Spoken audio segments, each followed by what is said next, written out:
আমার মতো যারা যারা শুটকি লাভার আছেন তারা একটু সারাদিন এই দেখেন।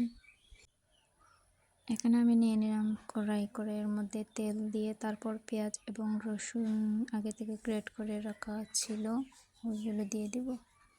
দিয়ে ওইগুলোকে একটু লাল করে ভেজে নিতে হবে। ভেজে নেওয়া শেষ হয়ে গেলে এর মধ্যে দিয়ে দেব একটু লবণ দিয়ে ভালো করে মিশিয়ে নিতে হবে। দিয়ে দিলাম হলুদের গুঁড়ো মরিচ, বাখরের গুঁড়ো দিয়ে এগুলোকে ভালো করে মিশিয়ে হালকা একটু পানি দিয়ে দিতে হবে। দিয়ে এগুলোকে ভালো করে কষিয়ে নিতে হবে।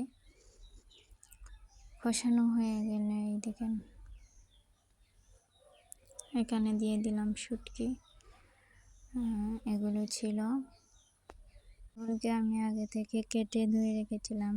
তারপর এগুলোকে হালকা সেদ্ধ করে এর মধ্যে দিয়ে দেবো আলুকে ভালো করে দিয়ে মিশিয়ে এগুলোকে নেড়ে চেড়ে তারপর আবার ঢেকে রেখে দেবো অল্প কিছুক্ষণের জন্য। দেখতে হবে, খেয়াল রাখবেন যেন লেগে না যায়।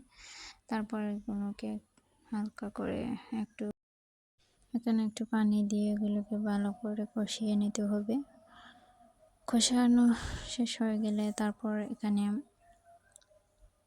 আর একটু পানি দিয়ে অ্যাড করবেন। আপনার পরিমাণ মতো অ্যাড করবেন পানি। তারপর এই দেখেন এগুলোকে ঢেকে রেখে দেবো অল্প কিছুক্ষণের জন্য। তো ভিউয়ার্স, আমার তরকারিটা প্রায় হয়ে গেছে। এখন একটু পাঁচফোড়ন দিয়ে এটাকে ডেকে এদিকে আমার ফাইনাল লুক। অনেক সুন্দর কালার এসছে, এটার খেতেও অনেক টেস্টি। এই দেখেন বন্ধুরা।